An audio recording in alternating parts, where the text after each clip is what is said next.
Hello, everybody, and welcome to AIA Miami's Town Hall 6. My name is Colleen Stovall. I'm the Director of Programs and Special Events for AIA.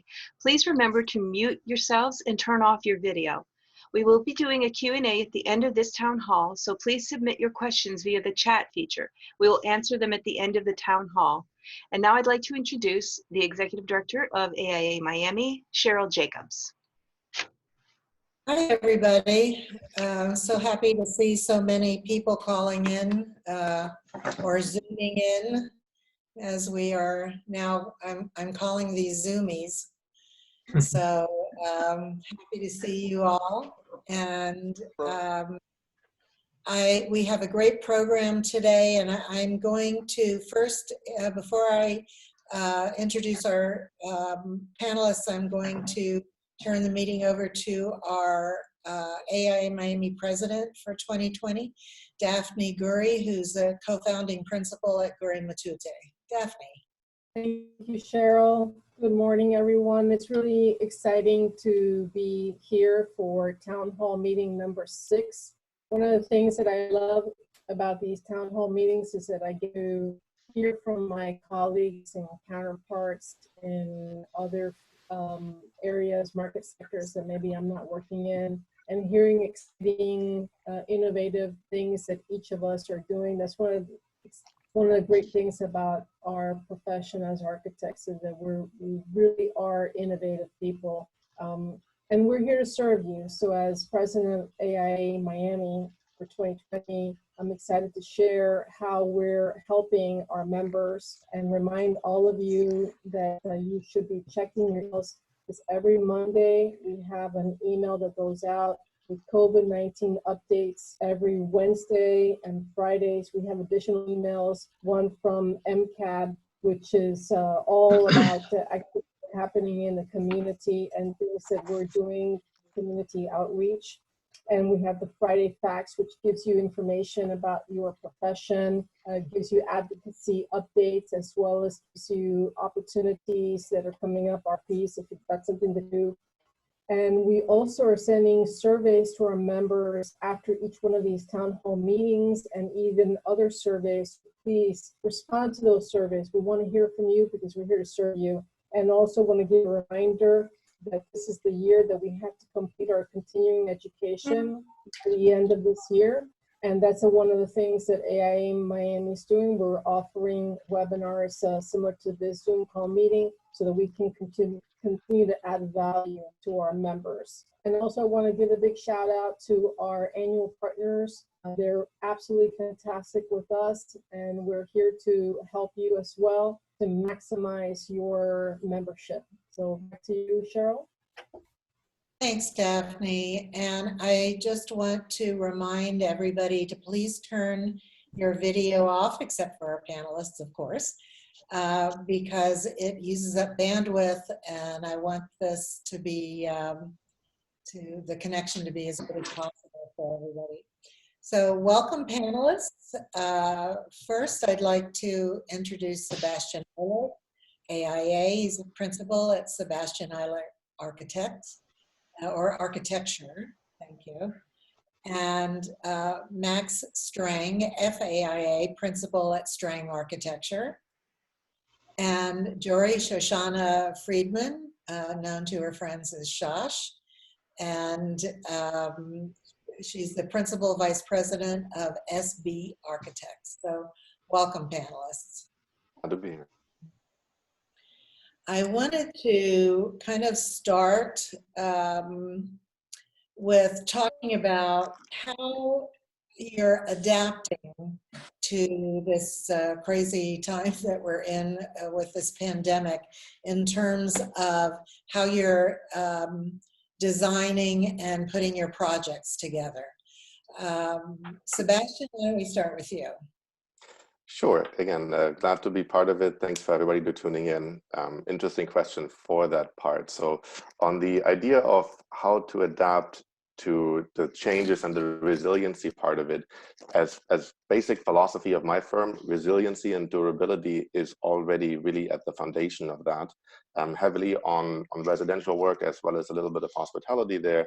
Those are things that you really try to incorporate, that I'm really trying to incorporate into every project going forward. So with this new reality, some of the adaptations have actually helped the conversations along with my clients, because a lot of those spaces that I have been encouraging, which I think we'll talk about later a little bit more, are now a little bit more receptive when talking about the clients to make those happen. So design is always a program-based concept, and enabling that program to be resilient and durable now with a little bit of flexibility to adapt for some of these changes is a lot more receptive than it has been in the past. So that's actually, for me, it's actually that makes the conversations that I already have more receptive towards my clients in general. Thanks. Shoshanna? First, I want to thank you for inviting me to participate and contribute to the conversation. And even more importantly, you gave me an excuse to put on something other than athleisure wear, which I haven't had for about 2 months. So this is as good as it gets right now, but thanks. So adaptation and resilience to COVID. I think we've done surprisingly well, better than I would have anticipated. One thing that's really helped us, and I think probably every other firm as well, is that the technological advances that we've made in the past several years have made it possible. I mean, even 5 years ago, I don't know if we could be doing what we're doing today, and the transition wouldn't have been as smooth. So, you know, the IT teams getting us up and running, enabling us to work from home, but particularly architecture. You know, I always view architecture as a team sport, and I always feel like those quick huddles and quick sketches and it's vital, and I still do that, and I do think it's more efficient. At least we can carry on without a blip. I feel like, you know, just the fact that we have Revit 360 and we can work inter-office and in, you know, real time and get documents completed and out the door is pretty amazing. And the fact that we can all sit here and have this conversation via a platform like Zoom or similar is something else that we didn't have just a few years ago. So I think that all of that has enabled it to be a lot more a smooth transition than I would have expected. And I think the other big takeaway for me is that working from home in general, I come from a generation where I feel like you need to be in the office. And what do you mean work? I don't know if you if you're working at home, and are you really getting everything done that you need to? But that's definitely stuff in my mind. I feel like architecture always has deadlines. We always have deadlines. You're pretty aware if somebody's not doing their job, right? So as long as everybody's getting their work done in whatever fashion that is, and however it's the requirement, client happy, then we're making it happen. And I think that's a big change from before, and it might really affect how not just our firm, but all firms operate moving forward. Thanks, Shosh. I just want to remind you again, we have so many people on the call. It's really important to keep our bandwidth. So I know a few of you still have your monitors on, so please close your cameras and mute.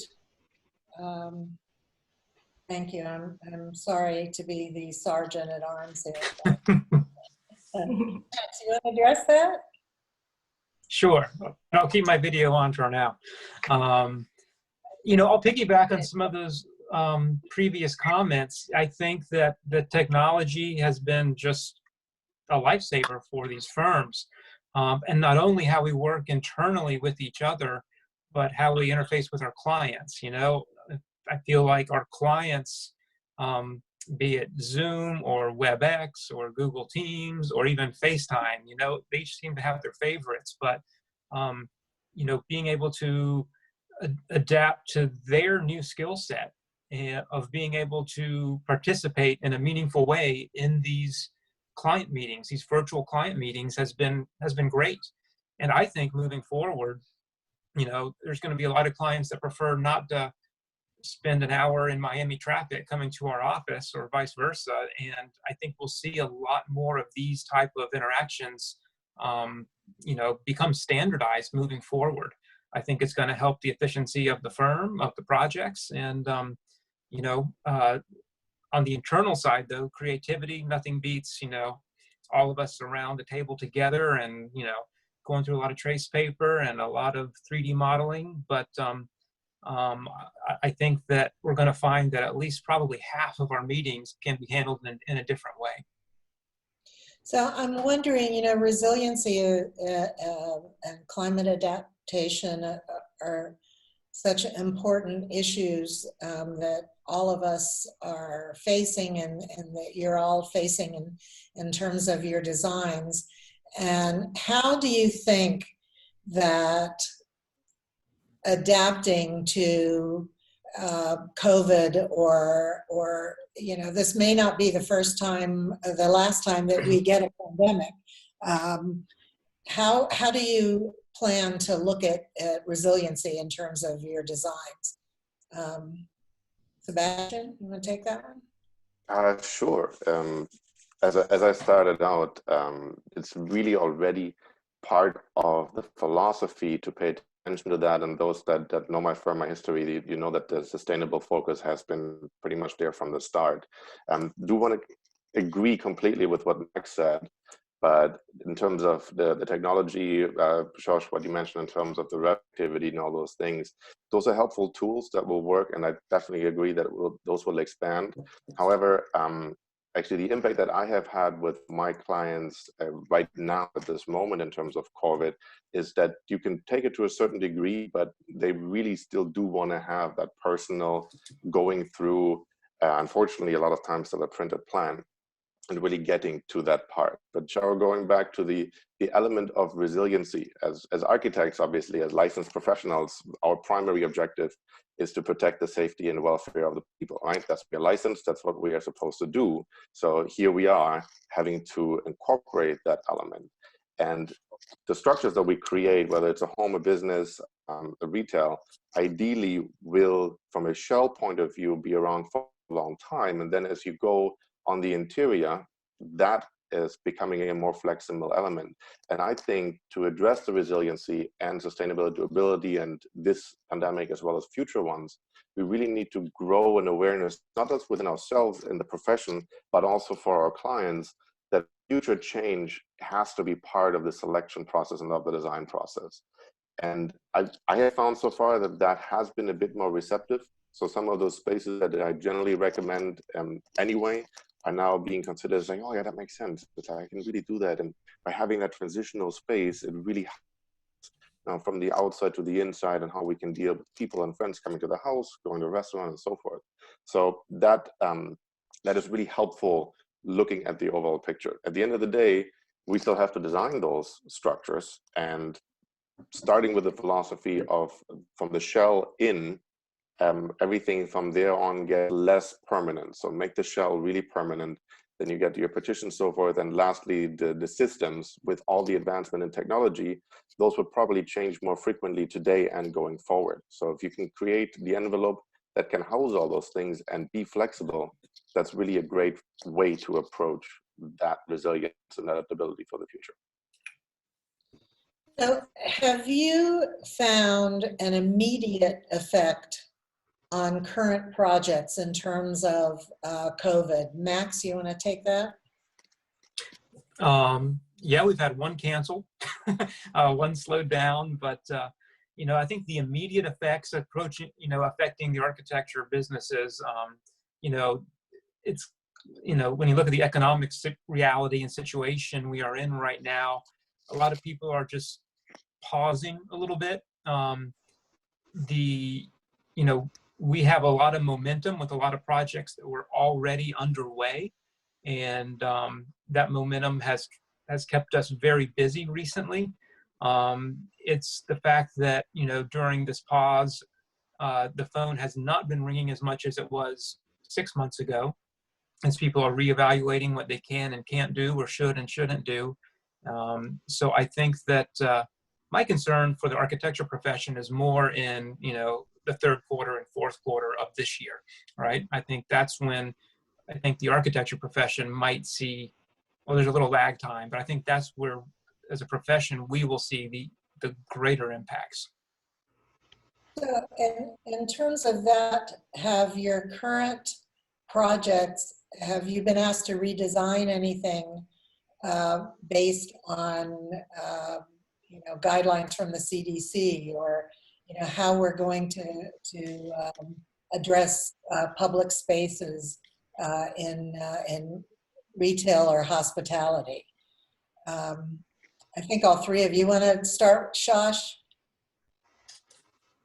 Yeah, we haven't gotten any direct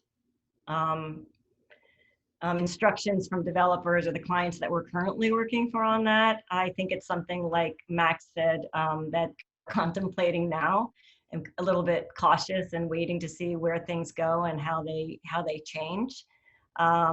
We've had some thoughts on our own internally about what things might be different as we move forward and as a result of the virus.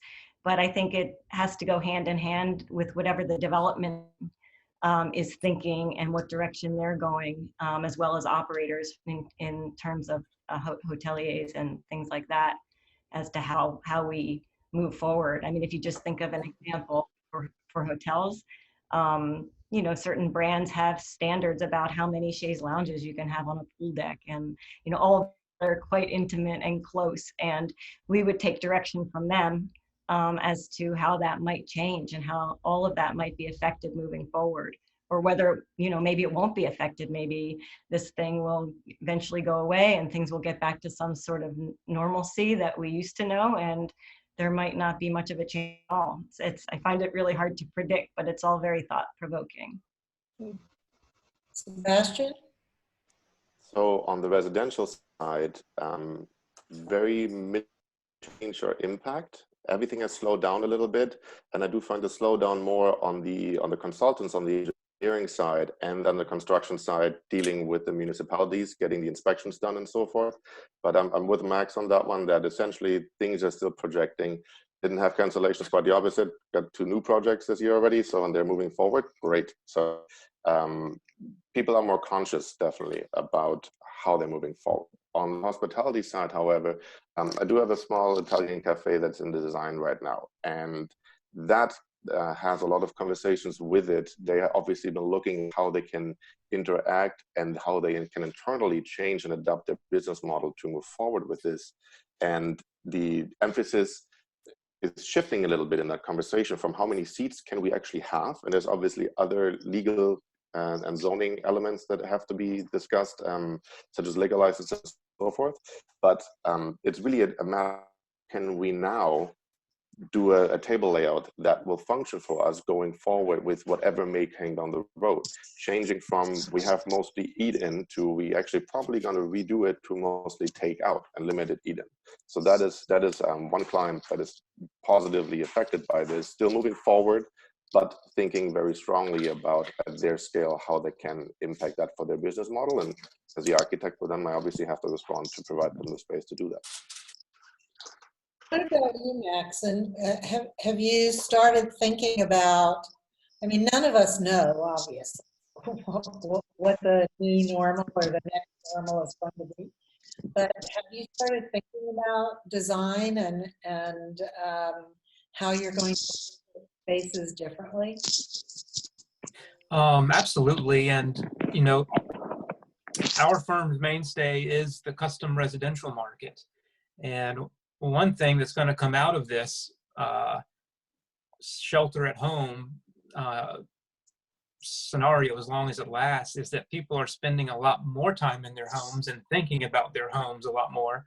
They're thinking about things that they wish were different. They might not even like their home. They might be thinking of a new home.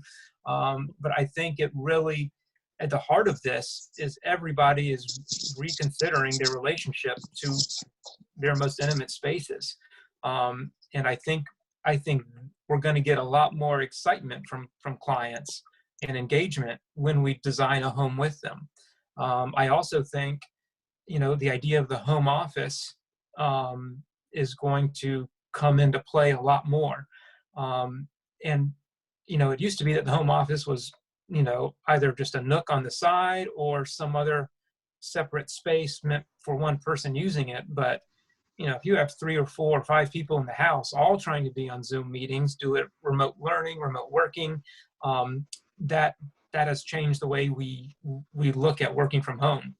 And I think a lot of people are going to be not, I think somebody said earlier, people will be taking advantage of working from home a lot more. And so there's definitely going to be this reprioritization of a home that is efficient for living, but also for working. I see you nodding your head there, Shosh. Is there something you want to add? Yeah, I was just thinking it's interesting because I feel like before the virus, there was a trend towards living small, right? And having these tiny homes and having everything very compact. And this might have just turned that whole thing upside down. I agree with what Max is saying. And it wasn't even important. I have a small house, but like I said, I'm now sequestered in my bedroom today because other things are in our main living room. And so, yeah, I would like to have a small. I'm definitely rethinking it. I think that will be an important factor moving forward as well. Sebastian? Yeah, well, I actually love the fact that you bring up the tiny house part, because that's still an interest has been of my firm, and got many inquiries over that over the years, which sometimes is contradictory to large custom homes, but you really want to do it tiny. And I think there might be an opportunity there to actually think in terms of spaces and small individual use areas. And like Max was saying, you're going to have multiple people with multiple needs doing that now outside of the home. So you have somebody working, so you have somebody going to school, maybe attending classrooms, doing homework and other things, or just socializing remotely with their friends. So these spaces need to be created. They need to be acoustically and technologically be available for that. So in my approach, I'm thinking about it more into maintaining a smaller scale with less in it, and create more of them, including probably, and that's already, I can see that in the conversations where the properties allow for that, to actually physically disconnect the home office in whichever format it may come into place, because there's a psychological element to be solved by design as well. That is that if you're sitting now like Shosh, like you're in your bedroom, that's your bedroom. You don't really want to blend that, because then you have a 12-hour workday that is like, where's your home and where's your office? Clearly, like Max was saying, those elements are blending, and I completely 100% agree with that. But by design, we now have to create those spaces in a way that it's still a home, and that the office is still work, and it's not all just meshed together into one big ball. And I think to your point, Sebastian, I know since you like those more, the tiny home idea, I think the way you approach it could work if it's a single person, right? You can adapt your space. It can be multi-purpose. You can turn it from one thing to another, create systems that will do that. But once you have a family, all bets are off. Then it goes in the other direction. Well, that's why I think the duplication of space comes in. So I'm going through that process with a family of 5 right now, and they have their individual little spaces. So it's not just the bedroom, but it's also the area, like multiple use. Like we're doing a home office /den/workshop. So very, very strange spaces that I honestly hadn't thought about it before. It's like, yes, you get a home office in the library, great function, but now it also has to have different use for different family members, like you pointed out, Shoshanna, but not at separate times, likely at the same time. So in terms of maybe retail or hospitality, have yet, and it may be too early, clients reached out to you to help them figure out how to retrofit an existing space to adapt to what's going on? Anybody? So I mentioned the little Italian cafe that has done that. That's still in the making. So that's not a retrofit that's going forward. There's another client that we finished a 10-unit bed and breakfast for, that they intended to use in the spirit of an Airbnb, and that really they're now trying to go back and like, okay, what else can we do with it? Because that concept has slowed down so much. That's a beginning conversation that's going to be very interesting from a design point of view. So another thing that I was wondering about is do you think that there will be much adaptive reuse as we start going back and people are looking at existing spaces, and how do I make something different out of this to satisfy the marketplace?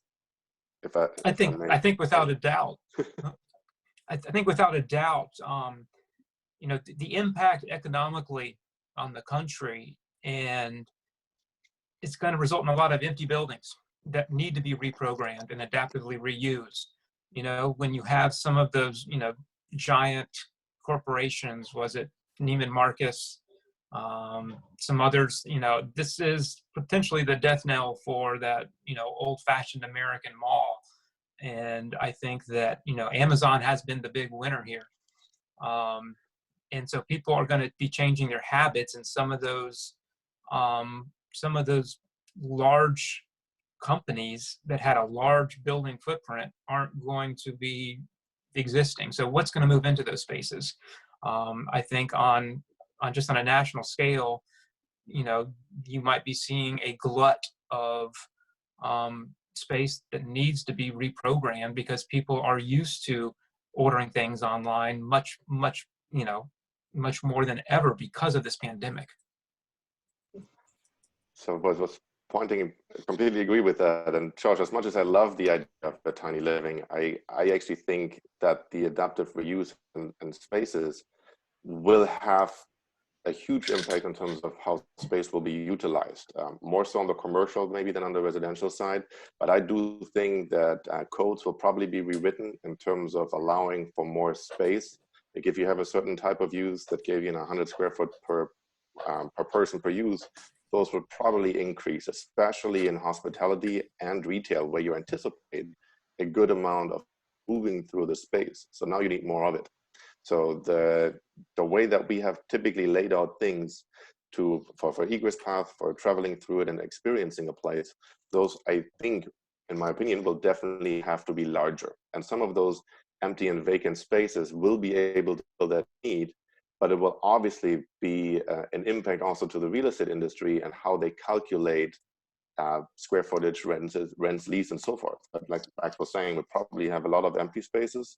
So I think a lot of those will be absorbed by just more space for essentially the same program that used to be able, and that's just for the number to add half of the space. Yeah, I agree. And I think that another factor that from the design standpoint is that just utilizing a place's heritage and its history and weaving that into the design narrative, there's a lot of value to that too, right? So regardless of what the building functioned as at some point, to a bigger place that has a culture and has a demographic, has people, and you know, it has a richness to it. So if you can take some of that history and some of that even if it's the architecture, maybe there is something really indicative of the architecture for its time, you know, regardless of what the function is that you put in it, whether it becomes retail or hospitality or whatever it is, I think that it just adds a layer of richness to the project and something to draw from as you design the project, which is kind of cool. So maybe there will be a bit of a resurgence of that, and actually the final product will be something that has a lot of value in history as well. Yes, Josh, I think that's the best byproduct of adaptive reuse, right? Is you get to, you know, these buildings get to endure into the future and bring their character, you know, with them. And I guess the more they get adaptively reused, the more character is going to be brought forward. There's another layer to this as well, which is and this is on a much broader level, but I believe you're going to see a trend from people deciding not necessarily to move out of, you know, the larger metropolitan areas, the really dense places, and explore those more medium-sized cities across America. I think, especially for people that have been pent up in very tiny spaces for very many months, they're going to be reevaluating that and try to find a place that's not necessarily, you know, completely rural, but you know, still have a place that have these density nodes just without the large amount of crowds and the large amount of mass transit.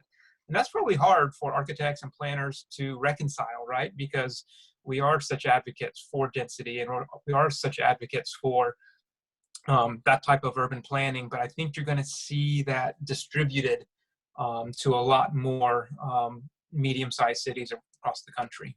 I think you hit the nail on the head, and I can just speak from where I'm in the Gables, and I always liked the Gables, but now I really love the Gables because it is exactly what you described. I'm in, a tree-lined street with sidewalks, but I can walk 2 miles to the east and be downtown Gables, or get in my car and be in another little area that's a bigger city. And I agree. I think there will be a trend to move in that. It's kind of getting the best of both worlds. And the Grove, you live in the Grove, right? So it's pretty similar. But it's going to be hard not hard. It's just going to be difficult to reconcile and rethink the density in the hearts of these larger places. And that's going to be the challenge for us. And that probably is going to bring in more of that wellness technology and other kind of systems that, even if it's a psychological system that gives people the comfort that they can live alongside each other safely. But I think there's going to be other opportunities that come out of this, with places like Coral Gables and medium cities all around. Saying health, I've been very involved in health in the built environment with our active design program that we started, and working with the health department and other organizations that are doing things to make public spaces and buildings healthier. And I don't know if that's something that architects always think about, even though they're really in charge of they're really public health officials, whether they think about it that way or not. And I'm wondering how that works into your practices. Sebastian? It's an interesting element, and I think most of all of us on this panel are probably anti-urban sprawl, which is exactly what that potential design comes. But it has the benefit of reprogramming the projects that we do have in the urban setting to maybe reduce that footprint and enable more land and more protective land to see the use of the auxiliaries beyond the home. I think, in the preamble we were talking about that, how many people are actually dying to just be outside, go outside, not just to some of them now have more of the time with that, but you do see more of the family units, walking, biking, taking things out. So there is this byproduct of healthier living by the space that are surrounded by it. And if you're fortunate enough to be in one of those areas like the Grove, South Miami, Coral Gables, where you can just step outside your front door and do it, that's wonderful. But by the same token, I think the individual unit will probably be rezoned, or at least a conversation will happen of rezoning them to allow for more of that. So I think it's more of an urban planning element that will help with the health of the overall community. And then it will come down to the smaller individual units, like the restaurant, the hotels, the home, where we as architects then can bring that and encourage that. And I think I already begin that the conversation is a lot easier with the clients and a lot more receptive. You can make that argument, kind of like back in the day, the form follows function thing. Now it's like form and function really have to be the same, and they're prioritized because of issues that are health related, like COVID, like distancing, like what spaces do you have to breathe somebody else's air? Is there fresh air so you don't have to worry about that? So those, I think, are more design solution elements on the health part. And last comment on that, once you go into the units, I think technology will certainly be more impacted on that, whether it's UV disinfecting or whatever it may be, remote access so you don't have to touch things as much as you may have in the past, automatic doors and those things, natures, they're already there, but I think they're going to expand a lot more to just create that bubble around every individual that will translate into a healthier being by design. So I want to tell everyone that if you have a question, please type it into the chat. Make sure you're checked. Actually, you can do privately to me, Cheryl Jacobs, or just to everyone, and I'll read them out. while we are waiting for some of the chat questions, I wanted to ask you, and each of you, I'll start with Shosh, what is the most important thing that you can share, the thing to remember about? Oh, there's your doggie. I love your dog. She's so pretty. My shadow. I'm sorry, I'm distracted easily. You know, what is the most important thing that you can share about design and adapting to this new normal? I think that one of the things I've been thinking a lot about is something Sebastian touched on a little bit with the wellness factor is, you know, health, it's become very evident that if, and my grandmother used to always say this, even not pandemic related, but if you don't have your health, you don't have anything, right? So I think it's important that people recognize that they really need to stay healthy. And I think that includes all of the forms of architecture that we deal in, whether it's hospitality or mixed use or, you know, any kind of space. At least in our firm, it's always in mind. We've designed with wellness in mind, and even more so in recent years. And how people live, how they interact. I think moving forward, there might be more talk and more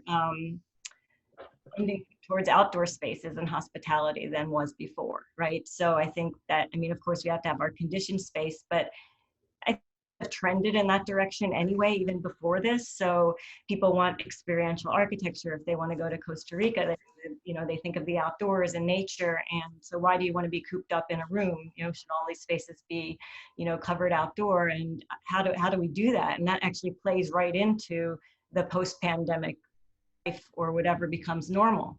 And maybe it can't be done in all climates, but I do think there will probably be an emphasis on that. And I think it's a good one. I think it's, you know, having having that experience of being in nature and out in nature and wellness, they go hand in hand. And I think it'll only make for a better feeling experience. So from a hospitality standpoint, I think it's only going to help us, really. Max? And I think even translating that to the residential side of things, you know, it's the importance of a home, but is a takeaway from these past several months, but the importance of a well-designed home. And a well-designed home should have that natural daylighting, that natural ventilation, that connection to the outdoors. And it doesn't have to be a physical connection, it could be a view. But I think, you know, it is those things that go right to the heart of the feeling of health and wellness.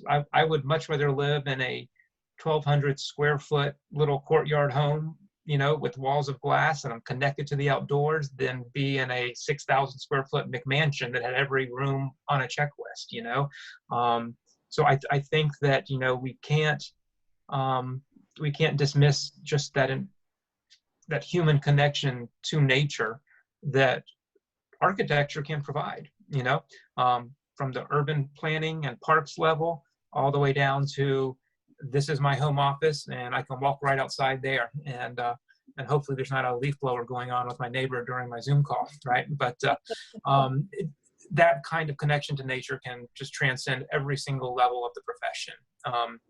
And there are the wellness technologies as well that go beyond just the passive design. There are the active health and wellness systems. We just completed a house in Fort Lauderdale that had the Darwin system by Delos, which is, you know, more of a robust monitoring system for the house where, you know, if the kids come home dirty from soccer practice, you know, enhanced air filtering kicks in, right? Or if it detects a drop in the water quality from the municipal water system, it can kick in extra filtering. So we are going to see those more active systems requested and implemented moving forward, but nothing can replace those passive designs.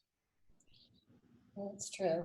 By the way, we will be having some chats on urban planning, public spaces and parks as they're moving forward. So everyone keep an eye out for that.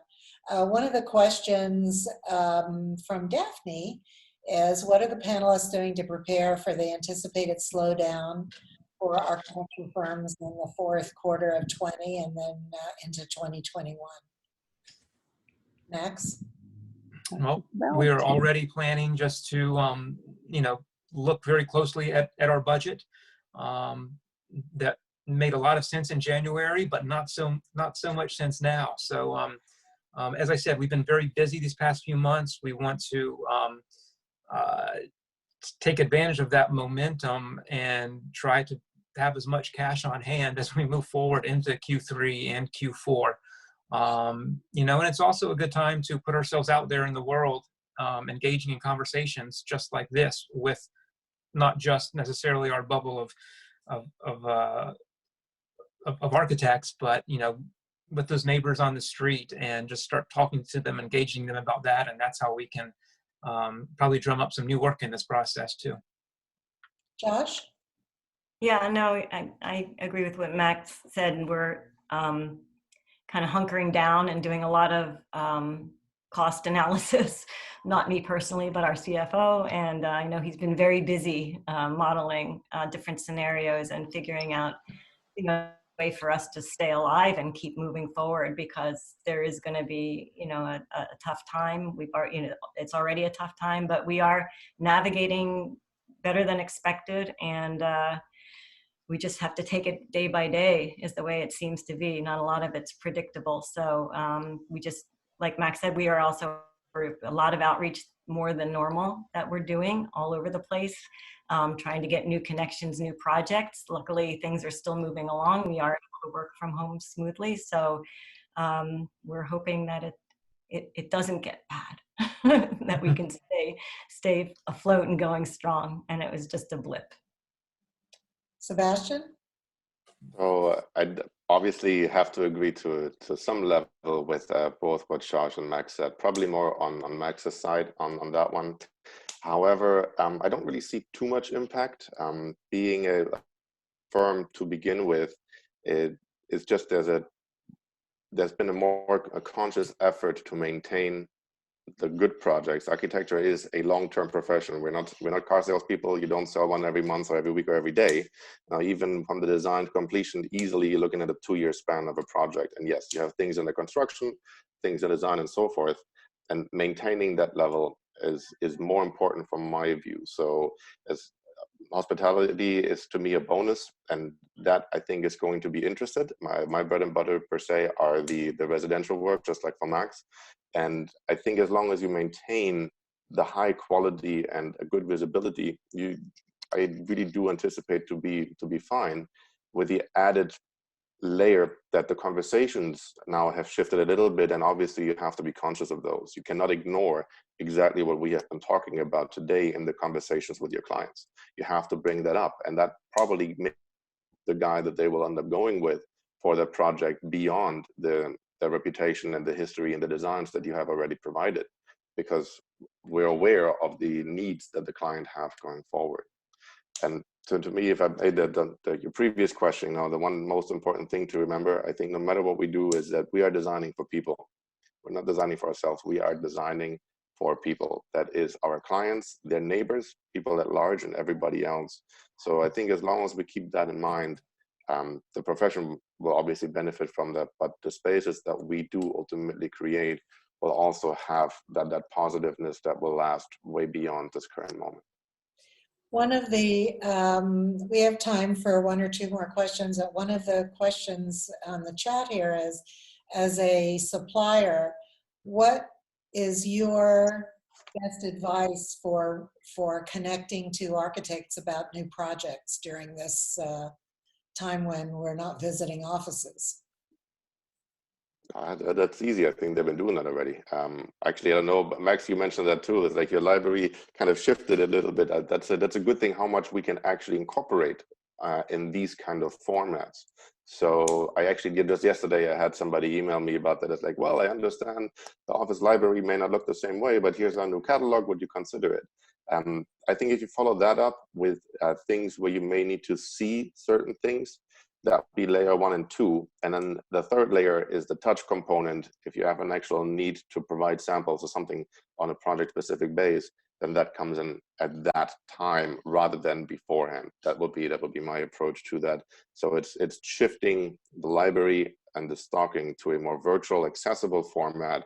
And then as the specific project has a need, then you go to the more physical element of your library component.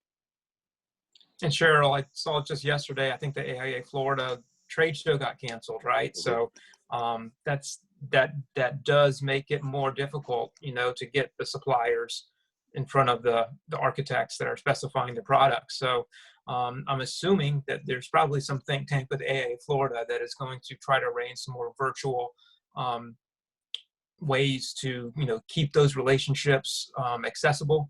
I hope that happens. I'm pretty sure it will. So we can participate and at least, you know, keep up the conversation. So when the appropriate time comes, that we can touch and feel those products, you know, we'll be a little bit more up to speed. Well, we are working on that as well on a local level to work with our partners and our sponsors, all our suppliers, to come up with a virtual format that will connect our architects to them. So stay tuned Okay. For that. And also for everyone to know is we have 2-3 times a week continuing education classes that are on Zoom.